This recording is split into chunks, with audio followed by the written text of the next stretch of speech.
Hey everyone! Today we're exploring another chilling and disturbing case. If you'd like to support the channel, don't forget to hit that subscribe button and stay engaged. It really means a lot. I truly appreciate it. Now, take a deep breath and let's dive in. Asterisk, she thought she had found real love. Someone who understood her, protected her, adored her. But months later, her parents were begging police to break down the door to her apartment. Inside, they didn't just find a body. They found a twisted shrine to a love that had turned into a prison. She had been dead for months, but he never stopped sleeping beside her. Asterisk, Jasmine Renee Holt was 28 years old, a kindergarten teacher in St. Louis, Missouri. The soft voice, a warm heart, and a deep longing for connection. Raised by devout Christian parents, Jasmine was a gentle soul in every room. Someone who put others before herself, even when it hurt. Her friends worried about her boyfriend, Devin Maddox. He was quiet, socially awkward, and too intense. But Jasmine believed she could fix him. She saw his obsession as devotion. She once told her best friend, "He's just scared of losing me." That's love, right? But Jasmine didn't realize that Devin wasn't afraid of losing her. He was afraid of letting her go. In late March, Jasmine vanished. She stopped showing up to work. Her phone went dark, and vague texts were sent from her number saying she needed space. Her parents knew something was wrong. They filed a missing person report. Devin told police she had left him. He even helped hand out flyers. But what no one knew was that Jasmine had been dead for days. Her body hidden in the bedroom they once shared. According to investigators, Jasmine had been strangled, her death likely the result of a violent argument. Instead of calling for help, Devin propped her up, cleaned her, and began the process of preserving her body. He bought embalming agents. He stuffed her chest with rags. He sealed her skin with plastic wrap. Then he lay beside her every night and whispered, "I love you." Neighbors had noticed the stench. Some thought it was spoiled food or a busted pipe. Others knocked, but Devin never answered the door. When the landlord called for a wellness check, due to unpaid rent, police finally entered the apartment. What they found was haunting. Blackout curtains taped to the windows, dozens of air fresheners dangling from the ceiling, rotting food, garbage piled high, and Jasmine's corpse lying in bed like a sleeping doll. Devin didn't run. He was sitting calmly on the couch, scrolling through old videos of Jasmine on his phone. In interviews, Devin admitted to it all. He told police, "She couldn't leave me, not after everything we've been through." He claimed she died from a seizure, but the autopsy confirmed it was manual strangulation. Police recovered his laptop and found search history dating back years.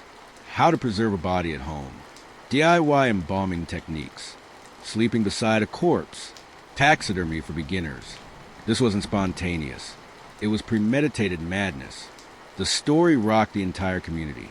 Jasmine's parents, shattered by grief, told reporters, "We thought she was building a life, but she was living in a coffin she didn't see coming." Devin was charged with first-degree murder and abuse of a corpse. Prosecutors painted him as a dangerously obsessive narcissist with no remorse. The defense claimed mental illness, a dissociative fantasy world, where Devin believed Jasmine was still alive. But just when it seemed the story couldn't get darker, while processing the scene, police found a small storage key taped behind a bathroom mirror. The locker was registered in Devin's name. When they opened it, what they discovered inside made Jasmine's case look tame. Inside were boxes labeled with women's names. Inside the boxes, hair clippings, underwear, teeth, and one of the names had never been reported missing. Inside the 10 by 10 storage unit, detectives uncovered an environment more disturbing than they'd ever seen. There were no tools, no furniture, no keepsakes, just rows of sealed plastic bins, each labeled with a woman's name and a year. Some names matched past girlfriends Devin had once mentioned. Others, total unknowns. When they opened the containers, they found locks of hair, some braided, some matted, undergarments meticulously folded, Polaroids of women sleeping, some partially undressed, a small glass jar labeled JR 2019 with what looked like teeth inside. In total, 12 bins were found. Only 3 names matched living women who could be located. The rest were a mystery. One of the detectives would later say, this wasn't just a killer, this was a collector. The FBI's behavioral analysis team was called in. Their conclusion? Devin wasn't just a murderer. He was a high-functioning psychopath with a pattern of predatory control. He didn't hunt strangers. He groomed his victims. The women he dated described the same pattern. Charm. He was attentive, romantic, protective. Isolation. He convinced them to cut off friends, stop going out, even quit jobs. Possession. He kept personal items. Photos. Hair. Panties. Jasmine had been the only one who tried to leave, and that's what got her killed. But there was still one unanswered question. One of the storage boxes had a name no one recognized. Rachel K. There was no full last name, just an initial. Inside her box, a photo of a woman tied to a chair, eyes red and swollen, a pair of ripped leggings, a blood-stained cloth, and a silver pen engraved with, "To my daughter, love, Mom." No Rachel K. had ever been reported missing in St. Louis. But when the photo was enhanced, it led investigators to a missing persons report in Arkansas from 2020. A 22-year-old waitress named Rachel Keating, who vanished on a solo road trip and was never found. The pendant, her mother confirmed, was a gift for Rachel's 18th birthday. The only problem? Rachel's body has still never been found. Devin Maddox stood trial in 2024, pleading not guilty by reason of insanity. His attorneys painted him as a man lost in delusion, incapable of distinguishing fantasy from reality. The prosecution shredded that narrative. They played video evidence found on his hard drive. Hours of him talking to Jasmine's corpse, feeding her, combing her hair, dressing her in new outfits, laughing beside her in bed. They showed his Amazon purchase history. Formaldehyde, surgical gloves, Ziploc body bags. This wasn't madness. This was premeditation. The jury took less than 4 hours to deliberate. Guilty on all counts. First-degree murder, abuse of a corpse, tampering with evidence, suspected involvement in another disappearance, pending. The judge sentenced him to life in prison without the possibility of parole. As he was let out of the courtroom, Devin turned to Jasmine's mother and smiled. "I still dream about her." A few months later, detectives went through a password-protected folder on Devin's encrypted drive. It was simply labeled Project E. Inside were digital renderings, 3D models of a house with underground rooms, hidden bedrooms, soundproof walls, drawings of cages, and blueprints. The last file in the folder? A blank adoption application. When cybercrime investigators finally cracked the encrypted folder marked Project E, what they uncovered went far beyond obsession. The files were structured with military precision. Blueprints for a custom-built home, secluded with no visible neighbors. Floor plans that included hidden basement rooms, trapdoors, and concrete-reinforced holding cells. 3D simulations showing a woman locked in a soundproof glass room, being observed through a two-way mirror. The entire plan looked more like a horror movie than a renovation. Devin hadn't just preserved Jasmine. He had been preparing to imprison others. The simulated house had 6 guest rooms, all windowless. A bathroom with floor drains, the kind used in morgues. A secured hallway with surveillance cameras. A central master room, overlooking the rest, labeled simply, The Heart. In one corner of the simulation was a disturbing animated feature. A woman pacing in a locked cell, crying, then kneeling and praying. The project files were dated 2019 to 2023, meaning he'd been planning this long, before Jasmine's death. And the most disturbing detail? A recurring digital character appeared in the simulations. A woman with long black hair, a yellow sweater, and a scar above her lip. That character matched the missing woman from Arkansas, Rachel Keating. Tucked among the architectural files was a scanned blank adoption application. Investigators initially thought it was random, but the metadata told another story. It had been downloaded from a private Christian adoption agency's website, an agency that specialized in international and vulnerable child placements. Devin had filled in several fields before deleting them. One line stood out. Preferred age, 12 to 14. Authorities now fear Project E wasn't just for women. It may have been designed for children. Following the revelations from a hard drive, law enforcement expanded the scope of the case. They began cross-referencing the names on Devin's bins and digital files with cold cases across Missouri, Arkansas, Illinois, and Kansas. What they found was horrifying.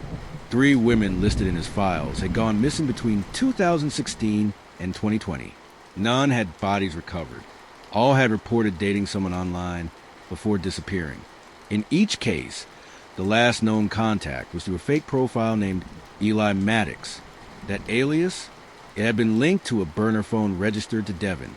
Authorities now believe Jasmine was not the first victim. She was simply the first to be found. Journalist Sierra McAdams, granted a one-time interview with Devin in prison, asked him if he was behind other disappearances. His response? A chilling smile. Some people collect stamps. I collected moments of obedience, of fear, of silence. Sierra pressed him again. How many? He whispered. More than you'll ever know. In May 2025, while Devin sat behind bars, a 19-year-old woman named Maya Levine vanished on her way to a study abroad orientation in Kansas City. No signs of forced entry. Her apartment door was locked from the inside. Only one thing was missing, her laptop. Her roommate mentioned Maya had been talking to a man online, someone who went by a username she remembered because it was kind of biblical, Alicia_13. Authorities tracked the name to an old email server. The IP? Routed through a prison smart tablet, registered to Devin Maddox. In May 2025, just when the world thought the Devin Maddox nightmare was over, another woman vanished. Maya Levine, 19, was a college freshman with straight A's, no criminal history, and no known enemies. She vanished from her Kansas City apartment without signs of forced entry. Her belongings were untouched, except for one missing item, her laptop. Her roommate, Emma, told police she'd been chatting with someone online. All I know is his username started with Alicia or something religious. That username, Alicia_13, was traced to a prison tablet signed to Devin Maddox. But how? Inmates in many U.S. prisons are granted limited access to digital tablets through contracted providers. They're heavily monitored, but not foolproof. Devin, due to his good behavior status, had access to a tablet for email, digital books, and monitored messaging. But he had hacked it using knowledge from a psychology and tech background. Authorities found he had created ghost accounts, routed emails through encrypted dark web servers, used prison tablets to pose as young men, luring women into online chats. And Maya Levine? She had been talking to Alicia for 6 weeks. The last message she ever sent read, "I'm nervous but excited. Can't wait to finally meet you." She was never seen again. Criminal psychologists were stunned. Devin wasn't just obsessive. He was strategic, manipulative, and evolving. What we're dealing with isn't a man who kills in the heat of passion, said profiler Karen Steele. This is a predator who thrives on psychological control, even from inside a cage.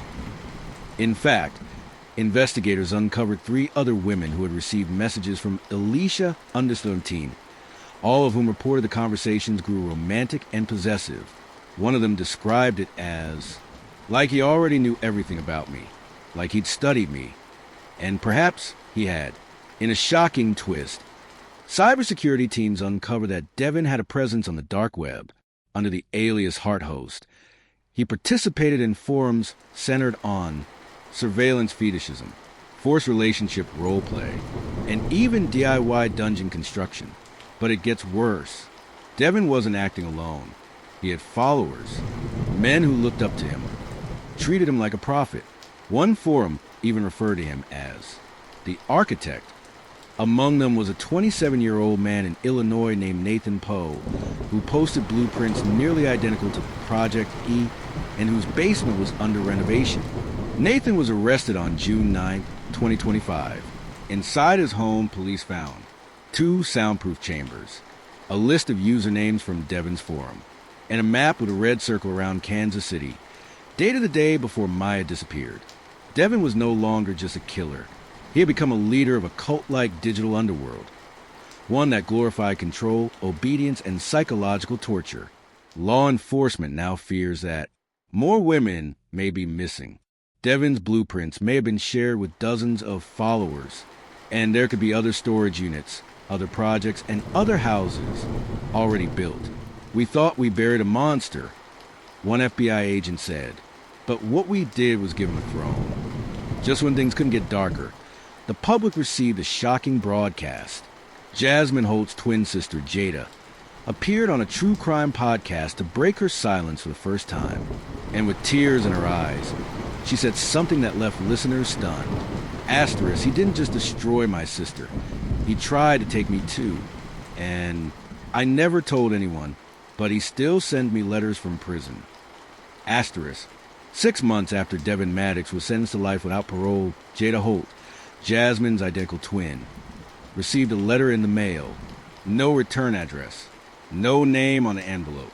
Just a typewritten note on yellowed paper. It read, asterisk, I saw you on the news. You're still beautiful. You still wear your hair the same way she did.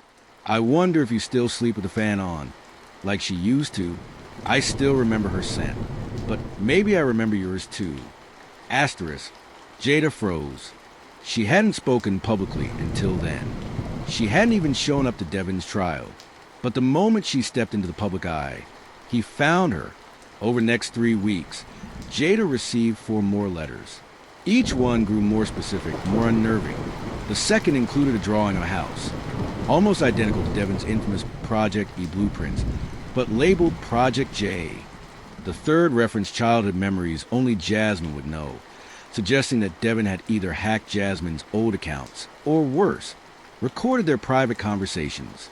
The fourth had a photo of Jada, taken at her workplace after Devin's incarceration. The FBI confirmed the photos weren't from social media. They were recent. Someone had taken them in person. Jada was being watched. Investigators revisited Devin's dark web forum, Eli's Sons, a group of men who worship his teachings and preserve his messages like scripture.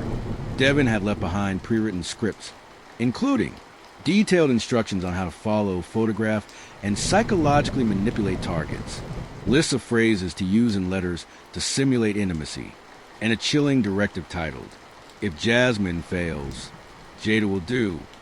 The forum had been disbanded by law enforcement months earlier, but a new thread appeared under a different name, The Return of the Heart. Its first post simply read, We are watching. Project J is live.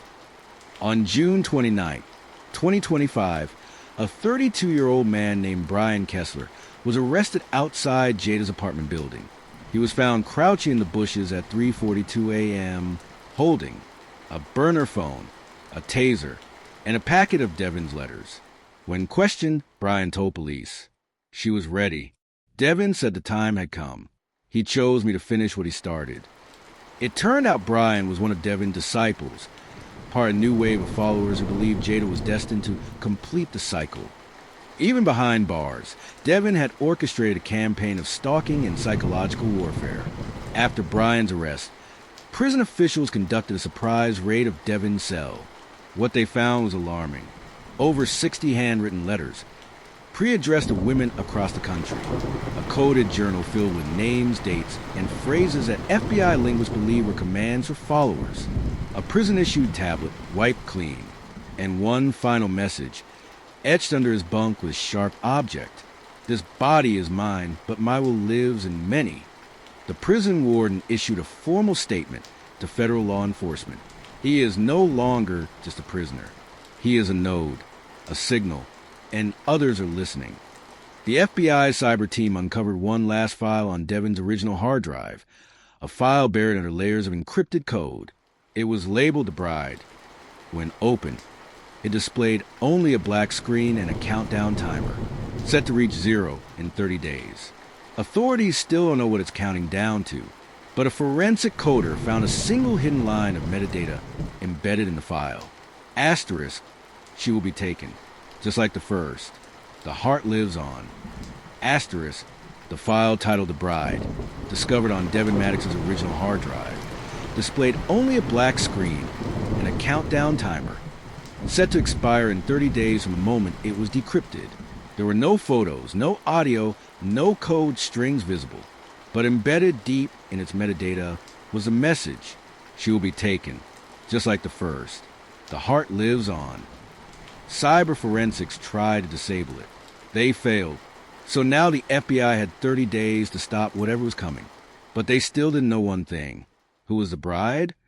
Investigators combed through Devin's handwritten journals, collected from his prison cell. Among them, they found repeated references to a female figure. She completes the cycle. She is Jasmine, perfected. She carries the blood and the balance. Then a phrase that chilled him to bone. The bride must be identical to first. Devin wasn't targeting just any woman. He was trying to replace Jasmine. And the only one who fit that exact description? Jada Holt, her identical twin. The FBI found that Devin's forum followers had reorganized themselves under a new name, the Heart Sons. On a re-emerging dark web forum, agents discovered a digital Bible written by Devin before his arrest, containing horrifying doctrine. The first was claimed. The second must be taken. The bride is a vessel. The heart will fill her. Prepare the house. Prepare the room. Prepare the vow. In other words, Devin's followers believed they were to kidnap Jada and hold a ceremonial wedding, a psychological marriage between the heart and the bride. The FBI immediately moved Jada to a secure, undisclosed safe house. They assigned 24-hour protection. But Jada, already traumatized by her sister's murder and the letters she had received, was slowly unraveling. She told a federal agent, "He's not just watching, he's waiting. I can feel it, and I don't think I'll survive him a second time." The pressure on law enforcement was mounting. They had to find Devin's network and stop the countdown. On day 17 of the countdown, the FBI tracked a suspicious digital signature to a private IP address pinging near an abandoned warehouse in Des Moines, Iowa. A team raided the warehouse. What they found shocked them. Walls lined with surveillance monitors showing real-time feeds of Jada's safe house. A crude altar with Jasmine's and Jada's photos pinned side by side. Wedding decorations, candles, and a white dress hanging from the ceiling. A printed document titled, "The Ceremony of Union. The bride comes willingly or she is taken." 3 men were arrested at the scene. All were former members of the Eli's Sons Forum. One of them told agents, Devin promised her soul would live again, that she'd be perfected through the bride. But none of them knew who was leading the operation now, because it wasn't Devin. On day 23, a new message appeared on the hidden forum. A video, distorted voice, obscured face, introducing himself as the minister. The bride will be delivered. The house is ready. Devin's blood bought the foundation. I will build the kingdom. He then displayed live drone footage of Jada's safe house. Despite FBI relocation efforts, somehow they had her location. Again, the minister wasn't a follower. He was a successor, and he had access to tools Devin never did. On the 30th day, the countdown hit 0. At 3:06 a.m., an encrypted video was released to thousands of subscribers on a hidden channel titled, "The Bride Has Come." The video showed a dimly lit room, a white chair, a veil on the floor, a woman's muffled sobbing in the background. The FBI's worst fear was confirmed, but they were too late. The woman's identity? Still unknown. But when they enhanced the audio, a soft, trembling voice whispered through the static, "Please, I'm not her. I'm not Jasmine." At exactly 3:06 a.m., the final video was released under the channel "The Bride Has Come."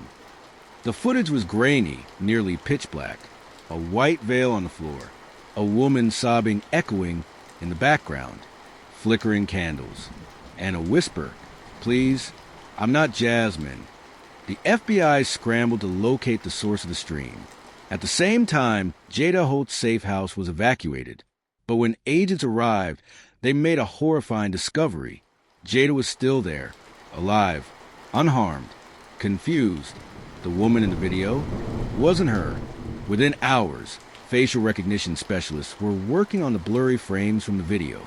After enhancing the footage, analysts were able to partially match the woman's face. Her name was Eva Marquez, 22 years old, a university student from San Antonio, Texas, reported missing just 10 days prior. No known connection to Devin Maddox, but Eva had one eerie detail in common.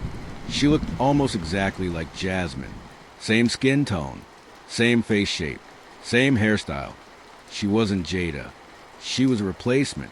When investigators raided a farmhouse 47 miles outside Topeka, Kansas, they found abandoned, but it was clear what had happened inside. White walls, painted with cryptic messages in what appeared to be blood. A central room with a white wooden chair, bolted to the floor. A set of heavy iron shackles. Torn fabric from a wedding dress. And a blood-stained wedding band, engraved. To Jasmine, forever. They had tried to marry Eva, to Devin's memory, to the heart, to the cult of Eli's sons. DNA confirmed the blood was Eva's, but there was no sign of her body. The FBI finally traced the voice behind the minister, using voice synthesis software and metadata leaks. The suspect? A former theology professor named Dr. Miles Retner, 49, who once taught Devin at university. Dr. Retner had been fired in 2017 for allegations of coercive behavior with female students. He vanished shortly after. Investigators now believe he radicalized Devin, introduced him to control-based theology, and may have helped craft the Heart-Sons doctrine. Devin wasn't the architect. He was a prototype. Dr. Retner was a true minister, the man who took Devin's twisted obsession and turned it into a movement. Just as the investigation reached its apex, a chilling new message was found in the rebooted dark web forum. The bride is only the beginning. The children of the heart will be next. A subfolder labeled Nursery was found inside one of Retner's hidden drives. It included surveillance photos of young girls, scans of adoption agency paperwork, documents titled Training the Obedient Vessel, Emotional Reset Methods, Infancy through Adolescence, the timeline of control. This wasn't about women anymore. They were planning to start young. On July 2nd, 2025, Dr. Miles Retner was captured in Lincoln, Nebraska, during an attempted abduction of a 14-year-old girl at a bus stop. He was wearing a clerical collar. He carried syringes, rope, and a white veil in his backpack. And in his car, police found a camera, still recording. Retner is now facing federal kidnapping, trafficking, and conspiracy charges, alongside Devin Maddox, who was named the co-conspirator and spiritual founder of the movement. Eva Marquez's body was never found. The cult is still being unraveled. And over a dozen other women resembling Jasmine, hope remained missing, dating back nearly a decade. Jada now lives under a new identity, far from her old life. In a recent private statement, she wrote, "My sister was never just a victim. She was a blueprint for a monster. I hope the world never forgets her face, because the men who worshipped it still walk among us." What are your thoughts on this case? Share your thoughts in the comments below. And don't forget to subscribe to the channel to stay updated with more stories, where each case isn't just about crime, but also offers a lesson for life.